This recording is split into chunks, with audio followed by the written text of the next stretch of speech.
Just out the Celtic press conference. They're just kind of finishing up here in Linz ahead tomorrow night. So yeah, it's all kind of it's all ticking over nicely for Celtic. Like, I've got to see this job off. Thought Martin O'Neill looked a bit nervous, to be honest with you, tonight. I thought he looked a wee bit kind of unsubdued, kind of quiet. Obviously still feeling the effects of his illness as well. He was obviously off sick the other week. But yeah, he was kind of fairly low key for Martin.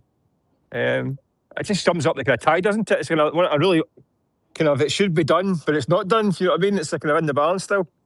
He was very keen, Mick, to play down the resulting performance after the first leg, wasn't he? I mean, I understood where he was coming from, because, like you said earlier on in your the podcast with Ryan, though, it was a strange game. I mean, LASK were very good in the game, certain parts, and probably deserved at least one goal, maybe two. But I just wondered whether Martin O'Neill maybe kind of almost went too much the other way. But he's obviously, it's a huge game, huge finances at stake in terms of getting into Champions League. So he's just maybe been ultra cautious, and as you say, just want to go over the line.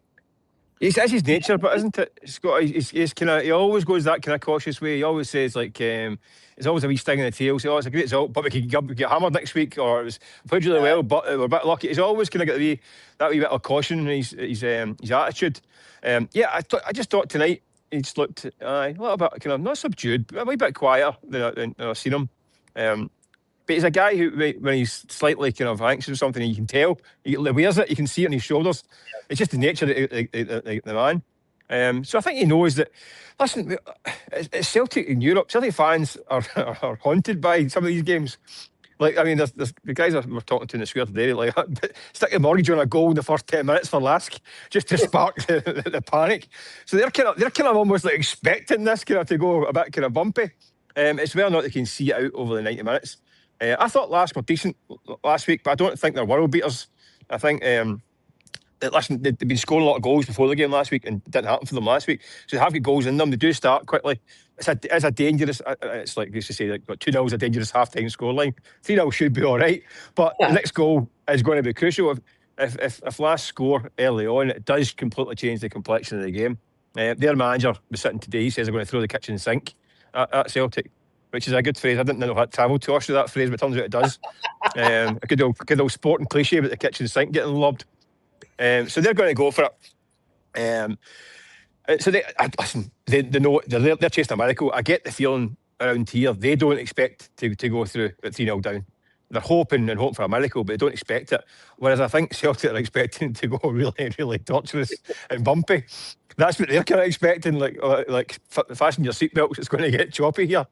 So it'll be interesting. Instead of go out and get an early goal, the tie's over. Yeah. Sure. I don't actually think it'll matter too much how Celtic play, because LASK have to go and have a go. That's the way they play. They'll come out all guns blazing. So Celtic won't have any choice in that. That's just going to happen. They're going to naturally defend, be deeper. It might suit them. It might be they can hit in the break. They've got pace. Duran's rapid. Even Turek, if he starts as quick, Yang's quick. I think they've got pace. They can hit in the break. It might suit them. And I wouldn't be surprised if, we mentioned it to Martin about the Stuttgart game in 2003, when they're 3-1 up in the first leg. They went to Germany, scored 2 goals in the first 20 minutes. They go 5-1 up, and then started panicking and started losing goals. So I wouldn't be surprised. To see something similar like that. But then again, last season, you've seen Celtic away from home in Europe. I thought some very good defensive displays. 5-0 away under Martin O'Neill, first time, his first temporary spell, I think it was. Then Bologna away with 10 men. Stuttgart again away. I thought they defended really well. So they had some really good defensive performances away from home in Europe last year. They got Ibrox with a patchwork squad, keep Rangers out in a 0-0 draw in the Cup, remember? When that team was probably no right to be progressing through that game. So they have got ability under fire to defend these guys. So I think they'll be ready for it. I don't think it might be as scary as some previous campaigns, but again, I'm fully expecting it to go haywire tomorrow night. I'm fully expecting the match sport to be ripped up 15 times. Excuse me. Big news on the defensive side. Trusty's in the squad.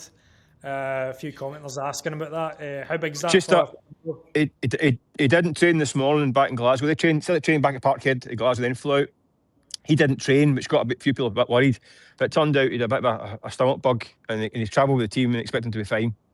So I think he's going to be okay. So kind of false alarm. It's a dodgy tummy, which I think there'll be a few of them tomorrow night. I think maybe as well. Given what I'm saying. Listen, let's go down to the predictions. So how do you see it going in the morning? Do you think it's going to be a boring 0-0 Celtic? Seen it out without any stress? Is it ever boring for Celtic in Europe? No. I think it will. I funny feeling like last night score first, but I think it'll be a score draw. I just can't see Celtic going over there with the quality they have going forward.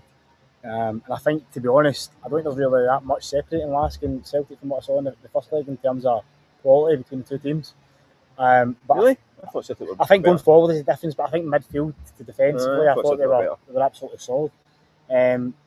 So I don't know. I think Celtic will also take a bit of hand off for a draw, but I think it will be 1-1. I feel like LASK will score first.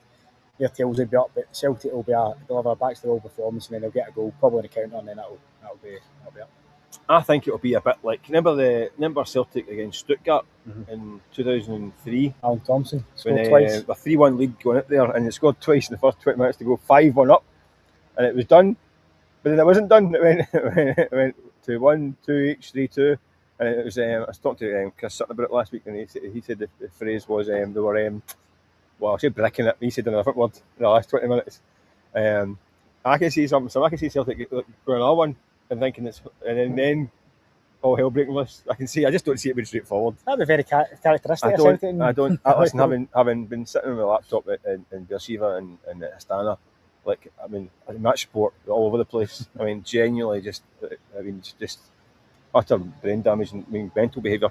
But they survived it, and I think they will survive this time again. Yeah, and then you can see what the draw would bring on. Champions League draw on Thursday, 5 p.m. Thursday, I believe, isn't 5 p.m. it? Well, you say 5 p.m. by the way. Don't tune in from 5. I'd tune in from 6 if it starts at 5 p.m. It finishes about midnight. If Celtic get through, then that's the time it kicks off. So.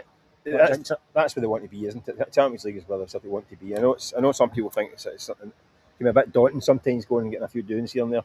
But City want to be in that. Want to see a Scottish teams in the top level, and then go from there. But plus the fact, I think you wrote about it in one of your hot takes earlier in the week, Mick. But also the fact it's the last time the champions of Scotland it's a big one.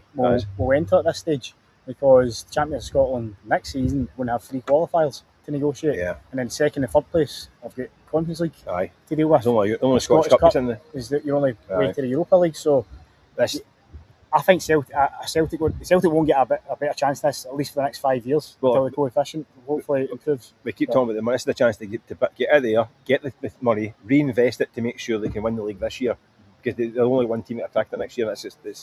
They need to get the old virtuous cycle starting again, getting back up the coefficients, but it's difficult. So they have to make the most of it this year. You're right, and getting that hat. But listen, we'll be there, looking for a stress-free evening. Thanks for watching and listening as always. You can catch us on YouTube, Spotify, all these places, can't you? Apple Podcasts. Thanks again to our good pals NordVPN. Check the links for your discounts and all that stuff. And we'll see you on the other side of Tuesday night's game. Buckle up, folks. Going to get bumpy.